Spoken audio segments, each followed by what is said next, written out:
ਮੇਰੇ ਵੀਰੋ ਤੇ ਭੈਣੋ, ਅੱਜ ਫੇਰ ਮੈਂ ਤੁਹਾਡੇ ਨਾਲ ਅੱਜ ਗੱਲਬਾਤ ਕਰਨਾ ਚਾਹੁੰਦਾ ਔਰ ਤੁਹਾਡੇ ਕਈ ਸਵਾਲ ਆਏ ਨੇ, ਉਹਨਾਂ ਦਾ ਜਵਾਬ ਵੀ ਮੈਂ ਦੇਣਾ ਔਰ ਮੈਂ ਜਿਹੜੀਆਂ ਗੱਲਾਂ ਮੇਰੇ ਕੁਝ ਦਿਲ ਦੀਆਂ ਨੇ ਉਹ ਵੀ ਤੁਹਾਡੇ ਨਾਲ ਮੈਂ ਪਹਿਲਾਂ ਕਰਨਾ ਚਾਹੁੰਦਾ। ਪਹਿਲੀ ਗੱਲ ਤਾਂ ਇਹ ਹੈ ਜੋ ਸਾਡੇ ਸਾਰੇ ਪੰਜਾਬੀਆਂ ਦੇ ਅੱਜ ਮਨ 'ਚ ਇਹ ਗੱਲ ਵਸੀ ਹੋਈ ਹੈ ਕਿ ਸਾਡੇ ਵੀਰ, ਸਾਡੇ ਭੈਣਾਂ, ਬੱਚੇ ਅੱਜ ਦਿੱਲੀ ਦੇ ਬਾਰਡਰ 'ਤੇ ਬੈਠੇ ਨੇ। ਸਭ ਉਸ ਵਾਸਤੇ ਬੈਠੇ ਨੇ ਕਿ ਜਿਹੜੀ ਇਹ ਸੈਂਟਰ ਦੀ ਸਰਕਾਰ ਹੈ, ਜਿਨ੍ਹਾਂ ਨੇ ਕਾਨੂੰਨ ਸਾਡੇ ਖੇਤੀ ਦੇ ਕੀਤੇ ਨੇ ਬਗੈਰ ਸਾਨੂੰ ਪੁੱਛੇ ਔਰ ਇਹ ਜਾਣਦੇ ਹੋਏ ਕਿ ਉਹਨਾਂ ਨੂੰ ਕੋਈ ਅਧਿਕਾਰ ਨਹੀਂ ਇਹ ਕਰਨ ਦਾ, ਕਿਉਂਕਿ ਜਿੱਥੇ ਤਾਈਂ ਖੇਤੀਬਾੜੀ ਦਾ ਸਾਡੇ ਕੌਨਸਟੀਟਿਊਸ਼ਨ ਦੇ ਵਿੱਚ ਆ, ਸੰਵਿਧਾਨ ਦੇ ਵਿੱਚ ਹੈ, ਉਹ ਸਟੇਟ ਦਾ ਸਬਜੈਕਟ ਹੈ, ਉਹਨਾਂ ਦਾ ਸੈਂਟਰ ਦਾ ਸਬਜੈਕਟ ਨਹੀਂ ਹੈ। ਸ਼ਡਿਊਲ 7 ਦਾ 2ਵਾਂ ਹਿੱਸਾ ਦੇ ਵਿੱਚ 2 ਹਿੱਸੇ ਨੇ। ਪਹਿਲਾ ਹਿੱਸਾ ਦੱਸਦਾ ਹੈ ਕਿ ਕਿਹੜੀਆਂ ਚੀਜ਼ਾਂ ਸੈਂਟਰ ਸੰਭਾਲਦੀ ਹੈ ਔਰ ਦੂਜਾ ਹਿੱਸਾ ਦੱਸਦਾ ਹੈ ਕਿ ਸਟੇਟਾਂ ਦੇ ਕੋਲ ਕੀ ਹੈ। ਔਰ ਐਗਰੀਕਲਚਰ, ਖੇਤੀਬਾੜੀ ਸਟੇਟਾਂ ਦਾ ਸਬਜੈਕਟ ਹੈ। ਬਗੈਰ ਸਾਨੂੰ ਪੁੱਛੇ, ਬਗੈਰ ਕਾਨੂੰਨ ਕੁਝ ਬਦਲੇ, ਫਟ ਜਾ ਕੇ ਨਵੇਂ ਕਾਨੂੰਨ ਚੱਕ ਕੇ ਉੱਥੇ ਮਾਰੇ ਔਰ ਹਾਲਾਤ ਇਹ ਬਣਾ ਦਿੱਤੇ। ਅੱਜ ਕਿਸਾਨੀ ਤੁਹਾਡੀ ਉੱਥੇ ਬੈਠੀ ਹੈ। ਕਿਉਂ? ਅੱਜ ਤੁਸੀਂ ਦੇਖਿਆ ਕਿੰਨੇ ਬਜ਼ੁਰਗ ਉੱਥੇ ਬੈਠੇ ਨੇ। ਉਹ ਬਜ਼ੁਰਗ ਆਪਣੇ ਵਾਸਤੇ ਨਹੀਂ ਬੈਠੇ, ਕਿਉਂਕਿ ਉਹਨਾਂ ਦੇ ਤਾਂ 5 ਸਾਲ ਹੈ, ਹੋਰ 4 ਸਾਲ ਨੇ ਜਾਂ 6 ਸਾਲ ਨੇ। ਉਹ ਬੈਠੇ ਨੇ ਤੁਹਾਡੇ ਵਾਸਤੇ, ਬੱਚਿਆਂ ਵਾਸਤੇ, ਨਵੀਂ ਪੀੜ੍ਹੀ ਵਾਸਤੇ ਬੈਠੇ ਨੇ ਕਿ ਜਿਹੜੇ ਇਹ ਕਾਨੂੰਨ ਅਗਰ ਇਹ ਅਸੀਂ ਲਾਗੂ ਹੋ ਜਾਣ ਕਿ ਸਾਡੇ ਅਗਲੀ ਪੀੜ੍ਹੀ ਦਾ ਕੀ ਬਣੂਗਾ। ਹੁਣ ਮੈਂ ਮਿਸਾਲ ਦੇ ਤੌਰ 'ਤੇ ਦੱਸਦਾ, MSP ਮਿਲਦੀ ਸੀ ਹਰ ਸਾਲ।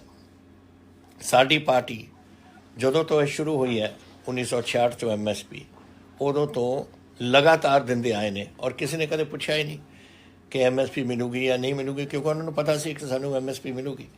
ਔਰ ਉਹ ਜਿਹੜੀ MSP ਹੈ ਕੀ ਚੀਜ਼ ਹੈ ਕਿ ਜਿਹੜੀ ਤੁਸੀਂ ਹਿੰਮਤ ਕਰਦੇ ਹੋ, ਤੁਸੀਂ ਮਿਹਨਤ ਕਰਦੇ ਹੋ, ਉਹ ਇੱਕ ਸਰਕਾਰ ਇੱਕ ਭਾਅ ਦੱਸਦੀ ਹੈ ਕਿ ਅਸੀਂ ਇਸ ਭਾਅ 'ਤੇ ਖਰੀਦਾਂਗੇ।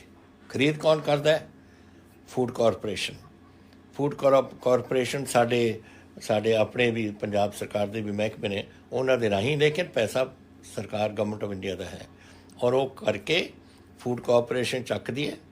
ਫੂਡ ਮਿਨਿਸਟਰੀ ਸੈਂਟਰ ਸਰਕਾਰ ਦੇ ਕੋਲ ਇਹ ਸਾਰਾ ਕਣਕ, ਝੋਨਾ ਵਗੈਰਾ ਜਾਂਦਾ ਹੈ ਔਰ ਉਹ ਫਿਰ ਪਬਲਿਕ ਡਿਸਟਰੀਬਿਊਸ਼ਨ ਸਿਸਟਮ 'ਚ ਜਾਂਦਾ ਹੈ ਮਿਨਿਸਟਰੀ ਆਫ ਫੂਡ ਦੇ ਰਾਹੀਂ, ਜਿਹੜੇ ਲੋਕਾਂ ਨੂੰ, ਜਿਹੜੇ ਸਾਡੇ ਗਰੀਬ ਲੋਕ ਬੈਠੇ ਨੇ ਦੇਸ਼ 'ਚ, ਉੱਥੇ ਵੰਡ ਕੇ ਪਾਉਣ ਨੂੰ। MSP ਚੱਕਤਾ, ਮੰਡੀ ਸਿਸਟਮ ਚੱਕਤੀ, ਜਿਹੜਾ ਕੁਛ PDS ਦਾ ਸਿਸਟਮ ਪਤਾ ਨਹੀਂ ਇਹਨਾਂ ਨੇ ਕੈਸੇ ਲਾਗੂ ਰੱਖਣਾ, ਕਿਉਂਕਿ ਅਗਰ FCI ਨਹੀਂ ਰਹੇਗੀ, FCI ਵੀ ਚੱਕਣ ਵਾਸਤੇ ਇਹਨਾਂ ਨੇ ਸਭ ਕੁਛ ਕਰਤਾ। ਫਿਰ ਕੌਣ ਵੰਡੂਗਾ ਗਰੀਬਾਂ ਵਾਸਤੇ? ਔਰ ਇਹ ਹਾਲਾਤ ਮੈਂ ਤੁਹਾਨੂੰ ਦੱਸਣਾ ਚਾਹੁੰਦਾ, ਜਿਸ ਦਿਨ ਇਹ ਬਹਿਸ ਚੱਲ ਰਹੀ ਸੀ ਵਿਧਾਨ ਸਭਾ ਦੇ ਵਿੱਚ, ਉਸ ਦਿਨ ਇੱਕ MLA ਸਾਹਿਬ ਨੇ ਉੱਥੇ ਬਿਆਨ 'ਚ ਦੱਸਿਆ ਸੀ ਕਿ ਉਸ ਦਿਨ ਸਵੇਰੇ ਆਪਣੇ ਹੁਸ਼ਿਆਰਪੁਰ ਦੇ ਵਿੱਚ ਜਿੱਥੇ MSP ਸੀ ਮੱਕੀ ਦੇ ਵਿੱਚ 1800 ਰੁਪਏ, ਉਸ ਜਿਹੜਾ ਕੋਈ ਮੰਡੀ ਦੇ ਵਿੱਚ ਲੈ ਕੇ ਗਿਆ ਸੀ ਉਹਨੂੰ 600 ਰੁਪਏ 'ਤੇ ਵੇਚਣੀ ਪਈ। ਇਹ ਹੋਏਗਾ ਸਾਡੇ ਨਾਲ ਅਗਰ ਇਹ ਗੱਲਾਂ ਹੁੰਦੀਆਂ ਜਿਹੜੀਆਂ ਚਾਹੁੰਦੇ ਨੇ ਇਹ ਸਾਡੇ ਕਿਸਾਨੀ ਦੇ ਨਾਲ ਕਰਨ। ਤਾਂ ਹੀ ਕਿਸਾਨੀ ਅੱਜ ਦੇਖਣੀ ਹੈ ਕਿ ਅੱਜ ਜਿਹੜੇ ਸਾਡੇ 75% ਤਾਂ ਸਾਡੇ ਕਿਸਾਨ, ਕਿਸੇ ਕੋਲ 2 ਏਕੜ ਹੈ, ਕਿਸੇ ਕੋਲ 1 ਕਿੱਲਾ ਹੈ, ਕਿਸੇ ਕੋਲ 1.5 ਕਿੱਲਾ ਹੈ, ਉਹ ਕੈਸੇ ਆਪਣਾ ਗੁਜ਼ਾਰਾ ਕਰਨਗੇ ਅਗਰ ਤੁਸੀਂ ਕੋਈ ਭਾਵ, ਉਹਨਾਂ ਨੂੰ ਪਤਾ ਵੀ ਨਹੀਂ ਕਿ ਸਾਨੂੰ ਮਿਲੂਗਾ ਕੀ। ਅਗਰ ਇਹ ਹੋਣ ਲੱਗ ਜੇ ਉੱਥੇ, ਔਰ ਅੱਜ ਜਿਹੜਾ ਕਣਕ ਦਾ ਜਾਂ ਝੋਨੇ ਦਾ ਤੁਹਾਨੂੰ ਇੱਥੇ ਮਿਲ ਰਿਹਾ ਹੈ, ਉਹਦਾ ਤੁਹਾਨੂੰ ਖੁੱਲ੍ਹੇ ਮਾਰਕੀਟ ਦੇ ਵਿੱਚ ਇਹ ਜਿਹੜੇ ਵੱਡੇ ਕੋਈ ਆਉਣਗੇ ਖਰੀਦਣ ਨੂੰ, ਉਹ ਤੁਹਾਨੂੰ ਦੇਣ, ਫਿਰ ਤੁਹਾਡੇ ਕੋਲ ਤੁਹਾਨੂੰ ਮਿਲੂਗਾ ਕੀ? ਤੁਹਾਨੂੰ ਜਿੰਨੀ ਤੁਹਾਡੀ ਆਮਦਨ ਆ ਜਾਏ ਉਸ ਤੋਂ ਘੱਟ ਜਾਣੀ ਹੈ। ਤਾਂ ਇਹ ਚੀਜ਼ਾਂ ਇਹਨਾਂ ਨੇ ਬਗੈਰ ਸੋਚੇ ਔਰ ਇੱਥੇ ਜਾ ਕੇ ਲਾਗੂ ਕਰ ਦਿੱਤੀਆਂ ਔਰ ਸਾਰੀ ਕਿਸਾਨੀ ਅੱਜ ਹਿੰਦੁਸਤਾਨ ਦੀ ਉੱਠੀ ਹੋਈ ਹੈ। 80% ਸਾਡੇ ਹਿੰਦੁਸਤਾਨ ਦੇ ਜਿਹੜੇ ਲੋਕ ਵਸਦੇ ਨੇ ਉਹ ਪਿੰਡਾਂ ਦੇ ਵਿੱਚ ਵਸਦੇ ਨੇ ਔਰ ਅੱਜ ਇਹਨਾਂ ਨੂੰ ਤਾਂ ਹੀ ਕਿਸਾਨੀ ਅੱਜ ਉੱਥੇ ਬੈਠੀ ਹੈ ਠੰਡ ਦੇ ਵਿੱਚ।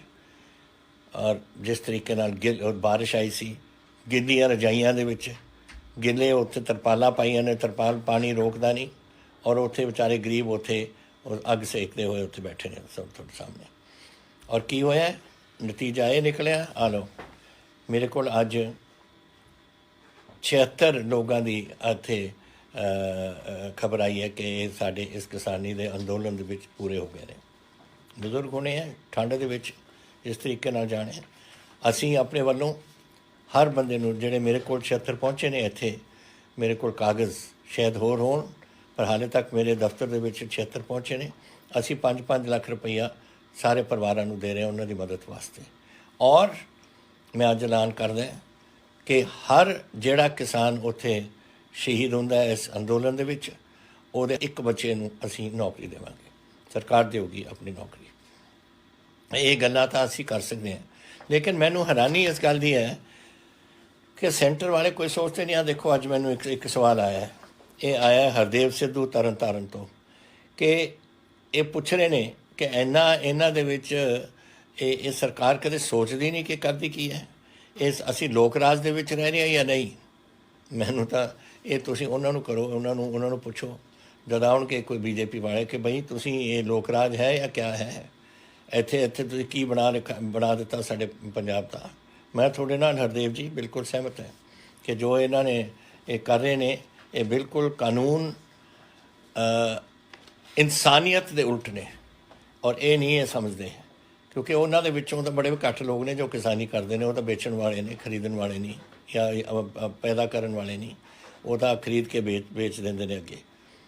ਤੋ ਇਹ ਚੀਜ਼ਾਂ ਇਹ ਸਵਾਲ ਉਹਨਾਂ ਨੂੰ ਆਪਾਂ ਨੂੰ ਕਰਨਾ ਪਊ।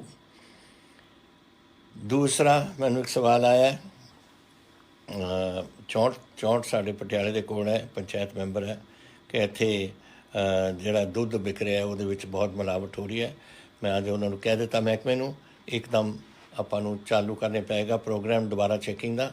ਔਰ ਜਿੱਥੇ ਮੈਨੂੰ ਪਤਾ ਲੱਗਿਆ ਕਿ ਕੋਈ ਇਹੋ ਜਿਹੀ ਗੱਲ ਕਰ ਰਿਹਾ ਔਰ ਬਨੌਟੀ ਦੁੱਧ ਵੇਚ ਰਿਹਾ ਲੋਕਾਂ ਨੂੰ, ਵਿੱਚ ਕੁਝ ਪਾ ਕੇ ਕਦੇ ਯੂਰੀਆ ਪਾ ਦਿੰਦੇ ਨੇ ਵਿੱਚ, ਕਦੇ ਕੁਝ ਹੋਰ ਪਾ ਦਿੰਦੇ ਨੇ, ਸਖਤ ਕਦਮ ਅਸੀਂ ਚੱਕਾਂਗੇ। ਇਹ ਮੈਂ ਤੁਹਾਨੂੰ ਗਾਰੰਟੀ ਕਰਦਾ। ਤੁਸੀਂ ਆਪਣਾ ਨਾਂ ਨਹੀਂ ਦਿੱਤਾ, ਤੁਸੀਂ ਸਿਰਫ ਕਿਹਾ ਪੰਚਾਇਤ ਦਾ ਮੈਂਬਰ ਪਿੰਡ 64 ਪਟਿਆਲਾ।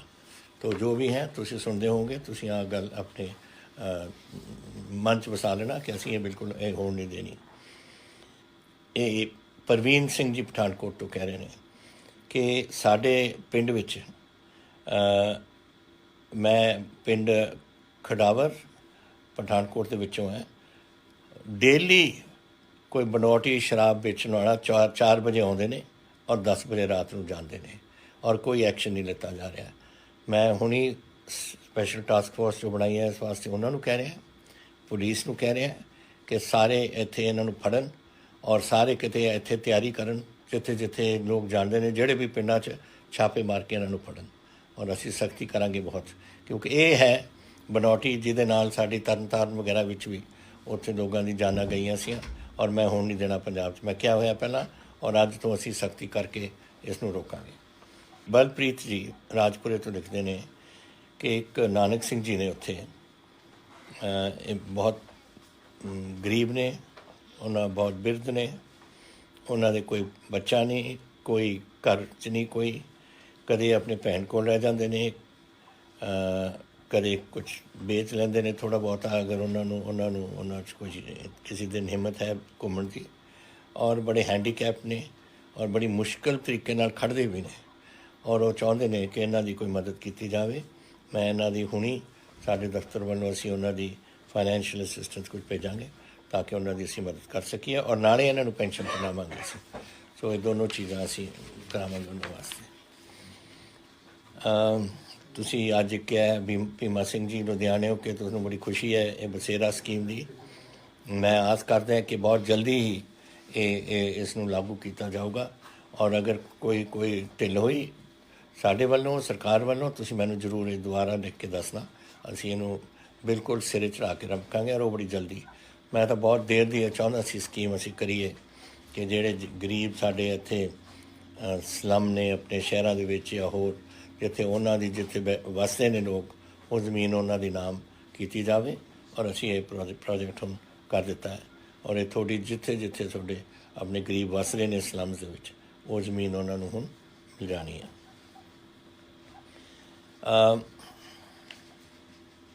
ਇਹ ਅਜੈਬ ਸਿੰਘ ਜੀ ਬੋਪਾ ਰਾਏ ਗੜਸ਼ੰਕਰ ਤੋਂ ਮੈਨੂੰ ਪੁੱਛਦੇ ਨੇ, ਔਰ ਇਹ ਮੈਨੂੰ ਪਿਛਲੀ ਵਾਰ ਮੈਂ ਗਿਆ ਸੀ ਅਨੰਦਪੁਰ ਸਾਹਿਬ, ਉੱਥੇ ਵੀ ਮੈਨੂੰ ਦੱਸਿਆ ਸੀ ਅਨੰਦਪੁਰ ਸਾਹਿਬ ਵਿੱਚ, ਔਰ ਉਦੋਂ ਹੀ ਮੈਂ ਸਾਡੇ PWD ਵਾਲਿਆਂ ਨੂੰ ਕਹਿਤਾ ਸੀ ਕਿ ਤੁਸੀਂ ਇੱਕ ਸਰਕਾਰ ਬਣਾਓ, ਕਿਉਂਕਿ ਮੈਨੂੰ ਉੱਥੇ ਕਹਿਤਾ ਸੀਗਾ, ਉੱਥੇ ਜਥੇਦਾਰ ਸਾਹਿਬ ਨੇ ਮੈਨੂੰ ਕਹੀ ਸੀ ਗੱਲ ਕਿ ਇੱਥੇ ਗੜਸ਼ੰਕਰ ਤੋਂ ਇਹ ਜਿਹੜੀ ਸੜਕ ਹੈ ਬਹੁਤ ਮਾੜੀ ਹੈ। ਔਰ ਮੈਂ ਪਤਾ ਨਹੀਂ ਤੁਸੀਂ ਇਹ ਕਿਉਂ ਲਿਖਿਆ, ਕਿਉਂਕਿ ਜੋ ਮੈਨੂੰ ਰਿਪੋਰਟ ਹੁਣ ਆਈ ਹੈ ਕਿ ਇਹ ਰੋਪੜ ਤੋਂ ਲੈ ਕੇ ਇਹ 10 ਮੀਟਰ ਦੀ ਸੜਕ ਚੌੜੀ ਹੈ ਔਰ 16.77 ਕਿਲੋਮੀਟਰ ਲੰਬੀ ਹੈ। ਇਹਦੇ ਵਿੱਚੋਂ 15.67 ਤੁਹਾਡੇ ਕਿਲੋਮੀਟਰ ਕੰਪਲੀਟ ਹੋ ਗਏ, 1 ਕਿਲੋਮੀਟਰ ਬਚਦਾ ਹੈ ਔਰ ਉਹ ਹੋਲੇ ਮਹੱਲੇ ਤੋਂ ਪਹਿਲਾਂ ਇਹਦੀ ਮੁਰੰਮਤ ਕੰਪਲੀਟ ਹੋ ਜਾਣੀ ਹੈ। ਦੂਸਰਾ ਜੋ ਹੁਸ਼ਿਆਰਪੁਰ ਦੇ ਵਿੱਚ ਸੜਕ ਇਹਦੀ ਇਹੀ ਸੜਕ ਆਉਂਦੀ ਹੈ ਉਹਨਾਂ ਦੇ ਜ਼ਿਲ੍ਹੇ 'ਚ, ਉਹ 22.4 ਕਿਲੋਮੀਟਰ ਲੈਂਥ ਗੜਸ਼ੰਕਰ ਤੋਂ ਅਨੰਦਪੁਰ ਸਾਹਿਬ ਤੱਕ ਹੈ, ਇਹ ਹੁਸ਼ਿਆਰਪੁਰ ਦੇ ਵਿੱਚ। ਔਰ ਇਹ ਹੈ 7.5 ਮੀਟਰ ਵਾਈਡ, ਜਿੰਨਾ ਮੀਟਰ ਚੌੜੀ ਹੈ। ਉਹਦੀ ਕੰਡੀਸ਼ਨ ਅੱਛੀ ਹੈ। ਇੱਕ ਸਿਰਫ 3 ਕਿਲੋਮੀਟਰ ਨੇ ਖਾਨਪੁਰ ਖੂਹੀ ਦੇ ਕੋਲ ਜਿਹਦੀ ਮੁਰੰਮਤ ਦੀ ਲੋੜ ਹੈ ਔਰ ਉਹ ਅਸੀਂ ਹੋਲੇ ਮੁਹੱਲੇ ਤੋਂ ਇਹ ਵੀ ਪੂਰੀ ਕੀਤੀ ਜਾਵੇਗੀ। ਪ੍ਰਭ ਰਤਨਪਾਲ ਜੀ ਕਪੂਰਥਲੇ ਤੋਂ, ਇਹ ਕਹਿੰਦੇ ਨੇ ਕਪੂਰਥਲਾ ਮੈਡੀਕਲ ਕਾਲਜ ਦੀ ਤੁਸੀਂ ਐਲਾਨ ਕਰ ਦਿੱਤਾ, ਕਦ ਸ਼ੁਰੂ ਹੋਏਗਾ? ਸ਼ੁਰੂ ਤਾਂ ਅਸੀਂ ਕਰ ਦਿੱਤਾ ਆ ਹੁਣ ਅਗਸਤ ਇਸ ਮਹੀਨੇ ਤੋਂ, ਇਸ ਸਾਲ ਤੋਂ 21-22 ਤੋਂ, ਮਤਲਬ ਇਸ ਸਾਲ ਜਿਹੜਾ ਅਗਸਤ ਆ ਰਿਹਾ ਉਹਦੇ ਵਿੱਚੋਂ ਸਾਡੀ ਐਡਮਿਸ਼ਨਾਂ ਵੀ ਸ਼ੁਰੂ ਹੋ ਜਾਣੀਆਂ ਨੇ। तो एडमिशन असी शुरू कर रहे हैं एकदम। नैचुरली टाइम लगता है बिल्डिंग बनाने में, तो टैंपरेरी काम तो असी शुरू करके जैसे बाकी मैडिकल कॉलेजेस वगैरह लग रहे हैं, आहिस्ता आहिस्ता बिल्डिंग बन जूगी, फिर आप उसनों पूरी तरीके नाल मैडिकल कॉलेज थोड़ा चलू, लेकिन काम शुरू हो जाना थोड़ा।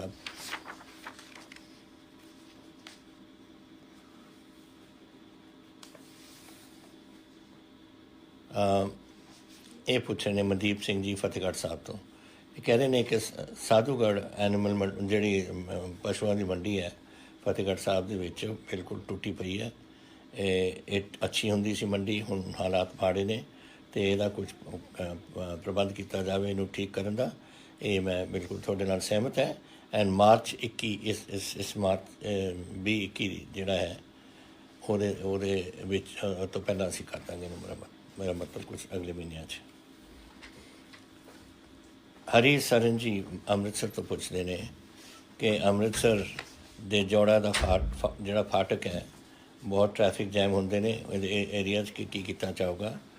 असी इसनूं ओवर ब्रिज बनाउण दी इहदी ज़रूरत सी। हुण ये इंटायर जिहड़ा इहदा आपां नूं पैसा इहदे वास्ते चाहीदा है, उसी 25 करोड़। एंड ये इंप्रूवमेंट ट्रस्ट ने रेलवे महकमे दे विच जमा करा दिता। एंड रेलवे वाले ने टेंडर भी ये मिला लेते ने, तो मैं समझदा कि जल्दी वो काम ये शुरू हो जाए।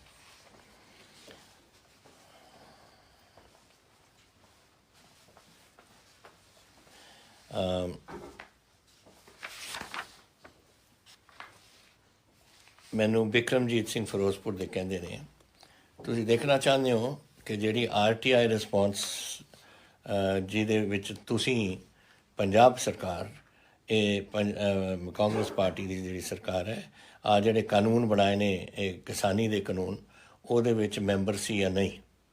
देखो मेरी गल सुनो तुसीं, जब मैं कोई गल कहना मैं कोई गलत गल नहीं कहता। और मैं तुहानूं दसना चाहुंदा की होया सी। प्राइम मिनिस्टर ने एक चीफ मिनिस्टर्स की कमेटी बनाई, उन्हां दा एक चीफ मिनिस्टर बना दिता चेयरमैन, और सारे स्टेटां नूं ਜਿਹੜੇ ਬਣਾਉਣਾ ਚਾਹੁੰਦੇ ਬੁਲਾਏ, ਪੰਜਾਬ ਨੂੰ ਨਹੀਂ ਉਹਨਾਂ ਨੇ ਪਾਇਆ ਵਿੱਚ। ਉੱਥੇ ਉਹਨਾਂ ਦੀ ਪਹਿਲੀ ਮੀਟਿੰਗ ਹੋਈ, ਔਰ ਪਹਿਲੀ ਮੀਟਿੰਗ ਦੇ ਵਿੱਚ ਉੱਥੇ ਪੰਜਾਬ ਨਹੀਂ ਸੀ। ਜਦੋਂ ਉਹਨਾਂ ਨੇ ਪੋਲੀਟੀਕਲ ਫੈਸਲਾ ਕਰ ਲਿਆ, ਫਿਰ ਮੈਂ ਉਹਨਾਂ ਨੂੰ ਚਿੱਠੀ ਲਿਖੀ ਕਿ ਅਸੀਂ 40% ਦੀ ਅੰਨ ਦਾ ਭੰਡਾਰ ਭਰਦੇ ਹਾਂ ਪੰਜਾਬ ਵਾਲੇ, ਔਰ ਤੁਸੀਂ ਸਾਨੂੰ ਇਹਦਾ ਮੈਂਬਰ ਕਿਉਂ ਨਹੀਂ ਬਣਾਇਆ। ਫਿਰ ਉਹਨਾਂ ਨੇ ਚਿੱਠੀ ਸਾਨੂੰ ਭੇਜ ਕੇ ਇੱਕ ਮੈਂਬਰ ਸਾਡਾ ਬਣਵਾਇਆ, ਪੰਜਾਬ ਗਵਰਨਮੈਂਟ ਦਾ ਬਣਾਇਆ।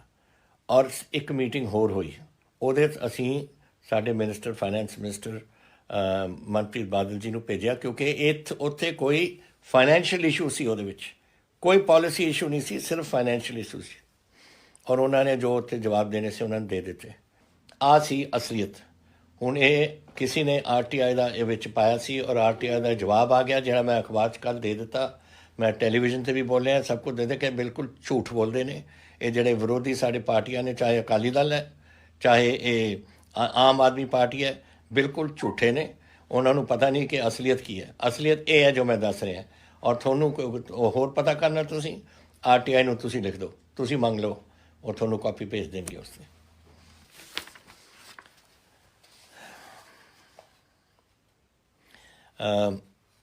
ਮੋਹਿਤ ਭਗਤ ਜੀ ਪੁੱਛਦੇ ਨੇ ਕਿ JEE ਔਰ LDC PSPCL ਦੇ ਵਿੱਚ ਕੁਛ ਉਦੋਂ ਕਦੋਂ ਰੱਖੇ ਜਾਣਗੇ।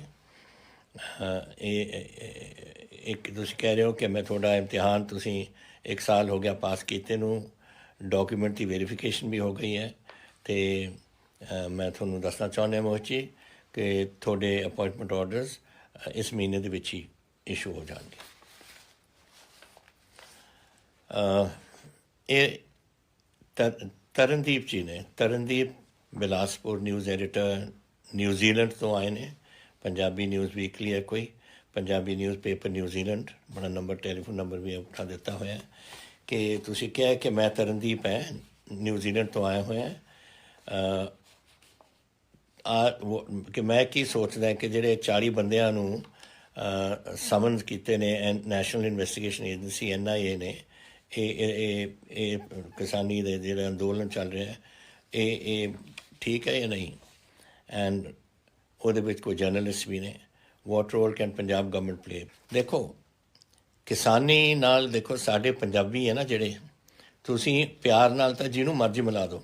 ਅਗਰ ਤੁਸੀਂ ਸਮਝਦੇ ਹੋ ਕਿ ਤੁਸੀਂ ਡਾਂਗ ਚੱਕੋਗੇ ਫਿਰ ਦੂਜੇ ਵੀ ਡਾਂਗ ਚੱਕ ਲੈਂਦੇ ਨੇ। ਇਹ ਪੰਜਾਬੀਆਂ ਦੀ ਸਾਡੀ ਇੱਕ, ਮੈਂ ਵੀ ਪੰਜਾਬੀ ਹਾਂ, ਮੈਨੂੰ ਪਤਾ ਹੈ ਕਿ ਮੇਰੇ ਦਿਲ 'ਚ ਕੀ ਗੱਲਾਂ ਚੱਲਦੀਆਂ ਨੇ, ਐਂਡ ਆਈ ਵਿਲ ਨਾਟ, ਇਹ ਮੈਂ ਐਕਸੈਪਟ ਨਹੀਂ ਕਰਦਾ। ਇਹ ਜਿਹੜਾ ਇਹ ਤੁਸੀਂ ਸਮਝਦੇ ਹੋ ਕਿ ਇਹਨਾਂ 'ਤੇ ਪ੍ਰੈਸ਼ਰ ਪਾ ਰਹੇ ਹੋ ਤੁਸੀਂ ਇਹਨਾਂ 'ਤੇ, ਮੈਂ ਬਿਲਕੁਲ ਇਹਦੇ ਉਲਟਾ ਹੈ। ਔਰ ਮੈਂ ਕਹਿ ਚੁੱਕਿਆ ਕਿ NIA ਦੀ ਇਨਵੈਸਟੀਗੇਸ਼ਨ ਬਿਲਕੁਲ ਐਕਸੈਪਟ ਅਸੀਂ ਨਹੀਂ ਕਰਦੇ। ਵਿੱਚ ਹੀ ਖਾਲਸਾ ਏਡ ਵਾਲੇ ਸਾਰੀ ਦੁਨੀਆ ਜਾ ਕੇ ਲੋਕਾਂ ਨੂੰ ਫੁਲਕਾ ਚੁਕਾਉਂਦੇ ਨੇ ਜਦ ਭੁੱਖੇ ਮਰ ਰਹੇ ਨੇ ਲੋਕ, ਔਰ ਤੁਸੀਂ ਉਹਨਾਂ ਨੂੰ ਵੀ ਬੁਲਾ ਰਹੇ ਹੋ। ਹੋਰ ਪਤਾ ਨਹੀਂ ਤੁਸੀਂ ਕੋਈ ਜਰਨਲਿਸਟਾਂ ਦੀ ਗੱਲ ਕਰ ਰਹੇ ਹੋ, ਪਤਾ ਨਹੀਂ ਕਿਹੜੇ ਹੋਰ ਬੁਲਾਏ ਨੇ, ਮੈਨੂੰ ਨਹੀਂ ਪਤਾ ਉਹ ਲਿਸਟ ਕਿਹੜੀ ਹੈ ਸਾਰੀ ਦੀ। ਲੇਕਿਨ ਅਸੀਂ ਪੰਜਾਬ ਗਵਰਨਮੈਂਟ ਨਹੀਂ ਕੁਝ ਕਰ ਸਕਦੀ ਇਹਦੇ 'ਚ। ਇਹ ਸੈਂਟਰ ਵਾਲੇ ਨੇ ਜਿਹੜੇ ਕਰ ਰਹੇ ਨੇ ਆ, ਜਿਹੜੇ ਉਹਨਾਂ ਨੂੰ ਪੁੱਛੋ, BJP ਵਾਲਿਆਂ ਨੂੰ, ਹੋਮ ਮਿਨਿਸਟਰ ਕੋਲ ਜਾਓ, ਹੋਰਾਂ ਕੋਲ ਜਾਓ, ਉਹਨਾਂ ਨੂੰ ਕਹੋ ਕਿ ਜੀ ਸਾਡੇ ਬੰਦਿਆਂ ਨੂੰ ਕਿਉਂ ਤੰਗ ਕਰ ਰਹੇ ਹੋ ਤੁਸੀਂ। ਮੈਂ ਤਾਂ ਆਪਣੇ ਤੌਰ 'ਤੇ ਪਬਲਿਕ ਸਟੇਟਮੈਂਟ ਵੀ ਦੇ ਚੁੱਕਿਆ, ਮੈਂ ਅਖਬਾਰ 'ਚ ਸਟੇਟਮੈਂਟਾਂ ਵੀ ਦਿੱਤੀਆਂ ਨੇ, ਔਰ ਮੈਂ ਇਹ ਕਨਵੇ ਵੀ ਕਰ ਸਕਦਾ ਇੱਕ ਚਿੱਠੀ ਦੇ ਰਾਹੀਂ ਹੋਮ ਮਿਨਿਸਟਰ ਸਾਹਿਬ ਨੂੰ ਕਿ ਇਹ ਗਲਤ ਗੱਲਾਂ ਨਹੀਂ, ਇਹ ਬਿਲਕੁਲ ਠੀਕ ਨਹੀਂ ਹੈ।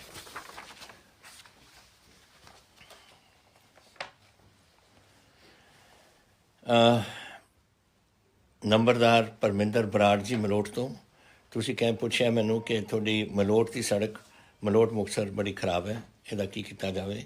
ਇਹ ਨੈਸ਼ਨਲ ਹਾਈਵੇ ਹੈ ਐਂਡ ਇਹ 21-22 ਦੇ ਵਿੱਚ ਇਹਦਾ ਪ੍ਰੋਗਰਾਮ ਬਣਿਆ ਹੋਇਆ ਉਹਨੂੰ ਠੀਕ ਕਰਨ ਲਈ। ਇਹ ਥੋੜ੍ਹਾ ਜਿਹਾ ਜਦੋਂ ਮਾਘੀ ਦਾ ਮੇਲਾ ਹੋਇਆ ਸੀ, ਥੋੜ੍ਹੀ ਸਾਡੀ PWD ਨੇ ਮਦਦ ਕਰਕੇ ਪੈਚਅਪ ਪੂਚਅਪ ਕੀਤੀ ਸੀ, ਲੇਕਿਨ ਹੁਣ ਸਾਨੂੰ ਨੈਸ਼ਨਲ ਹਾਈਵੇ ਵਾਲਿਆਂ ਨੇ ਦੱਸਿਆ ਕਿ 21-22 ਦੇ ਵਿੱਚ ਇਹਨੂੰ ਦਿੱਤਾ ਗਿਆ ਹੈ ਪ੍ਰੋਗਰਾਮ 'ਚ, ਔਰ ਇਹਨੂੰ ਕੰਪਲੀਟ ਕਰਨਗੇ। ਤੋ ਇਹ ਗੱਲਾਂ ਸੀਆਂ ਜਿਹੜੀਆਂ ਤੁਸੀਂ ਸਵਾਲ ਕਰਦੇ ਰਹਿੰਦੇ ਹੋ ਮੈਨੂੰ। ਦੇਖੋ ਜਿਹੜਾ ਕੁਛ ਹੋ ਰਿਹਾ, ਅਸੀਂ ਬੜੀ, ਇਹ ਸਾਲ ਜਿਹੜਾ ਲੰਘਿਆ ਕੁਛ ਇਹਦਾ ਹੀ ਮਾੜਾ ਸਾਲ ਸੀ। ਪਹਿਲਾਂ ਕੋਵਿਡ, ਕਿੰਨਾ ਨੁਕਸਾਨ ਸਾਡੇ ਲੋਕਾਂ ਦਾ ਉਹਦੇ ਵਿੱਚ ਹੋਇਆ, ਕਿੰਨਾ ਸਾਡਾ ਆਰਥਿਕ ਤੌਰ 'ਤੇ ਹੋਇਆ, ਕਿੰਨਾ ਜਾਨੀ ਨੁਕਸਾਨ ਹੋਇਆ। ਲੇਕਿਨ ਮਾਰਚ ਤੋਂ ਲੈ ਕੇ ਉਹ ਚੱਲਿਆ ਪਹਿਲਾਂ, ਫਿਰ ਹੁਣ ਉਸ ਤੋਂ ਬਾਅਦ ਇੰਡਸਟਰੀ ਸਾਡੀ ਔਖੀ ਤਰੀਕੇ ਨਾਲ ਉੱਠਣ ਲੱਗੀ, ਔਰ ਫਿਰ ਹੁਣ ਆ ਕੇ ਇਹਨਾਂ ਨੇ ਜਾ ਕੇ ਸਾਡੇ 'ਤੇ ਕਿਸਾਨੀ ਦੇ ਨਾਲ ਇਹ ਸ਼ੁਰੂ ਕਰਾਤਾ, ਉਹਨਾਂ ਦਾ ਨੁਕਸਾਨ ਕਰਾਤਾ। ਕਦੇ ਸੋਚਦੇ ਵੀ ਨੇ, ਮੈਨੂੰ ਕਦੇ ਸਮਝ ਨਹੀਂ ਆਉਂਦੀ ਕਿ ਇਹ ਲੋਕ ਕਦੇ ਇਹ ਵੀ ਸੋਚਦੇ ਨੇ ਕਿ ਗਰੀਬ ਲੋਕ ਨੇ, ਛੋਟੀ ਜ਼ਮੀਨਾਂ ਨੇ, ਮਸਾਂ ਆਪਣਾ ਗੁਜ਼ਾਰਾ ਕਰਦੇ ਨੇ, ਔਰ ਫਿਰ ਜਾ ਕੇ ਤੁਸੀਂ ਉਹਨਾਂ ਦੇ ਠੱਪਦੇ। ਔਰ ਦੂਸਰਾ ਮੈਂ ਪੁੱਛਣਾ ਚਾਹੁੰਦਾ ਇਹਨਾਂ ਨੂੰ, ਸੰਵਿਧਾਨ ਹੈ ਇਸ ਦੇਸ਼ 'ਚ ਜਾਂ ਨਹੀਂ? ਅਗਰ ਸੰਵਿਧਾਨ ਹੈ ਇਸ ਦੇਸ਼ ਦੇ ਵਿੱਚ ਤਾਂ ਫਿਰ ਸ਼ਡਿਊਲ 7 ਦੇ ਸੈਕੰਡ ਪਾਰਟ ਦੇ ਵਿੱਚ, ਪਾਰਟ 2 ਦੇ ਵਿੱਚ ਐਗਰੀਕਲਚਰ ਮੇਰਾ ਸਬਜੈਕਟ ਸੀ, ਪੰਜਾਬ ਦਾ ਸਬਜੈਕਟ ਸੀ, ਹਿਮਾਚਲ ਦਾ ਸਬਜੈਕਟ ਹੈ, ਹਰਿਆਣੇ ਦਾ ਸਬਜੈਕਟ ਹੈ, ਦਿੱਲੀ ਦਾ ਸਬਜੈਕਟ ਨਹੀਂ ਹੈ ਪਾਰਲੀਮੈਂਟ ਦਾ। ਕਿਉਂ ਤੁਸੀਂ ਇਹ ਚੇਂਜ ਕੀਤਾ ਵਿਦਆਊਟ ਐਨੀ ਕਿਸੇ ਨੋਟਿਸ ਕਰਨੇ ਜਾਂ ਪਾਰਲੀਮੈਂਟ ਦੇ ਵਿੱਚ ਡਿਸਕਸ਼ਨ ਕੀਤੀ? ਲੋਕ ਸਭਾ ਦੇ ਵਿੱਚ ਪਾਸ ਕਰਤਾ ਕਿਉਂਕਿ ਉਹਨਾਂ ਦੇ ਕੋਲ ਬਹੁਤ ਮੈਂਬਰ ਨੇ। ਰਾਜ ਸਭਾ ਜਿੱਥੇ ਉਹਨਾਂ ਦੇ ਉਹ ਸਮਝਦੇ ਸੀ ਕਿ ਕੋਈ ਗੜਬੜ ਹੋ ਜਾਏ, ਉੱਥੇ ਪਾਸ ਹੀ ਨਹੀਂ ਕੀਤਾ, ਉੱਥੇ ਬਸ ਉਹੀ ਰੌਲਾ ਪਾ ਕੇ ਪਾਸ ਕਰਤਾ। ਇਹ ਤਰੀਕੇ ਨਹੀਂ ਹੁੰਦੇ ਇਸ ਕੰਮ ਕਰਨ ਦੇ। ਇਹਦੇ ਨਾਲ ਨੁਕਸਾਨ ਸਾਡਾ ਦੇਸ਼ 'ਚ ਹੋ ਰਿਹਾ। ਹੁਣ ਅੱਜ ਜਿਹੜਾ ਸਾਰੀ ਕਿਸਾਨੀ ਅੰਦੋਲਨ ਦੇ ਕਰ ਰਹੀ ਹੈ, ਚਾਹੇ ਤੁਸੀਂ ਕਹਿ ਰਹੇ ਹੋ ਕਿ ਸਿਰਫ ਪੰਜਾਬੀ ਕਰ ਰਹੇ ਨੇ, ਪੰਜਾਬੀ ਕਿਤੇ ਕਰ ਰਹੇ ਨੇ, ਹਰਿਆਣਵੀ ਬੈਠੇ ਨੇ, ਸਾਡੇ ਉੱਤਰਾਖੰਡ ਦੇ ਬੈਠੇ ਨੇ, ਅਤੇ ਦਿੱਲੀ ਦੇ ਕਿਸਾਨ ਬੈਠੇ ਨੇ ਜਿਹੜੇ ਦਿੱਲੀ ਦੇ ਵਿੱਚ ਪਿੰਡ ਨੇ। ਔਰ ਇੱਧਰਲੇ ਪਾਸੇ ਤੁਸੀਂ ਕੋਈ ਵੀ ਇੱਧਰਲੇ ਪਾਸਿਆਂ ਦੇ ਦੇਖ ਲਓ, ਲੋਕ ਕਿਤੋਂ ਨਾ ਕਿਤੋਂ ਆਏ ਹੋਣੇ ਆ। ਹੁਣ ਮੈਂ ਨਹੀਂ ਕਹਿ ਸਕਦਾ ਕਿ ਹੁਣ ਕੇਰਲਾ ਅਤੇ ਕਿਤੇ ਤਾਮਿਲਨਾਡੂ ਦੇ ਵਿੱਚ ਸਾਰੀ ਕਿਸਾਨੀ ਉੱਠ ਕੇ ਤੁਰ ਪਿਓ, ਕਿਸੇ ਆ ਸਕਦੇ ਨੇ ਇੰਨੇ ਹਜ਼ਾਰਾਂ ਮੀਲ ਤੋਂ, ਲੇਕਿਨ ਉਹਨਾਂ ਦੇ ਨੁਮਾਇੰਦੇ ਆਏ ਨੇ, ਔਰ ਨੁਮਾਇੰਦੇ ਉੱਥੇ ਬੈਠੇ ਨੇ। ਸਾਡੇ ਪੰਜਾਬ ਦੇ ਤਕਰੀਬਨ 80,000 ਉੱਥੇ ਕਿਸਾਨ ਬੈਠੇ ਨੇ, ਹਰਿਆਣੇ ਦੇ ਵੀ ਇੰਨੇ ਹੀ ਹੋਣੇ ਆ, ਰਾਜਸਥਾਨ ਦੇ ਵੀ ਇੰਨੇ ਹੋਣੇ ਆ, ਵੈਸਟ ਯੂਪੀ ਦੇ ਵੀ ਇੰਨੇ ਹੋਣੇ ਆ, ਸਾਰੇ ਕਿਤੋਂ ਆਏ ਨੇ। ਤਾਂ ਇਹ ਤਾਂ ਇੱਕ ਅੰਦੋਲਨ ਪੰਜਾਬੀਆਂ ਦਾ ਨਹੀਂ, ਇਹ ਸਾਰੇ ਕਿਸਾਨੀ ਦਾ ਅੰਦੋਲਨ ਹੈ। ਔਰ ਮੇਰਾ ਖਿਆਲ ਸਾਰਿਆਂ ਨੂੰ ਸਮਝਣਾ ਚਾਹੀਦਾ ਹੈ ਕਿ ਉਹਨਾਂ ਨੂੰ ਦੁੱਖ ਕੀ ਹੈ, ਔਰ ਸਮਝਣਾ ਚਾਹੀਦਾ ਕਿ ਅਰਬ 11ਵੀਂ ਵਾਰ ਇਹਨਾਂ ਦੀ ਹੁਣ ਅੱਜ ਮੀਟਿੰਗ ਹੋਈ ਹੈ, ਪਤਾ ਨਹੀਂ 12ਵੀਂ ਵਾਰ ਹੈ ਅੱਜ। ਕਿੰਨਾ ਤੁਸੀਂ ਹੋਰ ਰੱਖੋਗੇ ਇਸ ਨੂੰ? ਤੁਸੀਂ ਸਮਝ ਲਓ ਇੱਕ ਕੀ ਇਹਦੇ 'ਚ ਕੋਈ ਦੱਸੋ ਮੈਨੂੰ, ਕੋਈ ਨੁਕਸ ਹੋ ਸਕਦਾ ਹੈ ਅਗਰ ਤੁਸੀਂ ਇਹ ਜਿਹੜੇ ਕਿੰਨੀ ਵਾਰ ਕੌਨਸਟੀਟਿਊਸ਼ਨ ਬਦਲੇ ਸੰਵਿਧਾਨ ਦੀ ਜਦ ਤੋਂ 1950 ਦੇ ਵਿੱਚ ਅਡਾਪਟ ਹੋਇਆ? ਮੇਰਾ ਖਿਆਲ 130 ਜਾਂ 140 ਵਾਰ ਇਸ ਸੰਵਿਧਾਨ ਨੂੰ ਬਦਲਿਆ ਗਿਆ। ਉਹ ਜਿਹੜੇ ਐਕਟ ਸੀ ਉਹਦੇ ਵਿੱਚ ਉਹਦੇ ਜੋ ਕਾਨੂੰਨ ਬਦਲਿਆ, ਇੱਕ ਵਾਰ ਹੋਰ ਨਹੀਂ ਬਦਲ ਸਕਦੇ ਤੁਸੀਂ? ਬਦਲ ਕੇ ਠੀਕ ਹੈ, ਕਿਸਾਨ ਨਹੀਂ ਚਾਹੁੰਦੇ, ਅਸੀਂ ਬਦਲ ਰਹੇ ਹਾਂ, ਫਿਰ ਅਸੀਂ ਕਿਸਾਨਾਂ ਨਾਲ ਬਹਿ ਕੇ ਕਮੇਟੀ ਬਿਠਾ ਕੇ ਇੱਕ ਨਵਾਂ ਅਸੀਂ ਘੜਾਂਗੇ ਔਰ ਫਿਰ ਅਸੀਂ ਪਾਰਲੀਮੈਂਟ ਦੇ ਵਿੱਚ ਲਿਆਵਾਂਗੇ। ਇਹੋ ਜਿਹੀ ਗੱਲ ਕਰ ਲਓ। ਲੇਕਿਨ ਅੜਪਨ ਕਿ ਮੈਂ ਤਾਂ ਕਰਨਾ ਹੈ, ਮੈਂ ਤਾਂ ਗੱਲ ਹੀ ਨਹੀਂ ਕਰਨੀ, ਇਹ ਕਿਆ ਮਤਲਬ ਹੋਇਆ? ਫਿਰ ਆਪਾਂ ਲੋਕ ਰਾਜ ਹੈ ਜਾਂ ਨਹੀਂ ਹੈ? ਇਹ ਸਮਝਣ ਵਾਲੀ ਗੱਲਾਂ ਨੇ। ਔਰ ਮੈਂ ਤੁਹਾਡੇ ਨਾਲ ਬਿਲਕੁਲ ਮੈਂ ਮੇਰੀ ਹਮਦਰਦੀ, ਮੇਰੇ ਪਾਰਟੀ ਦੀ ਹਮਦਰਦੀ 101% ਪੰਜਾਬ ਦੀ ਕਿਸਾਨੀ ਦੇ ਨਾਲ ਹੈ। ਅਸੀਂ ਖੜ੍ਹੇ ਹਾਂ ਤੁਹਾਡੇ ਨਾਲ, ਔਰ ਜੋ ਸਾਡੇ ਵਾਸੀ ਗੱਲ ਹੈ ਅਸੀਂ ਤੁਹਾਡੇ ਵਾਸਤੇ ਕਰਦੇ ਰਹਾਂਗੇ। ਬਹੁਤ ਧੰਨਵਾਦ। ਜੈ ਹਿੰਦ। ਵਾਹਿਗੁਰੂ ਜੀ ਕਾ ਖਾਲਸਾ, ਵਾਹਿਗੁਰੂ ਜੀ ਕੀ ਫਤਿਹ।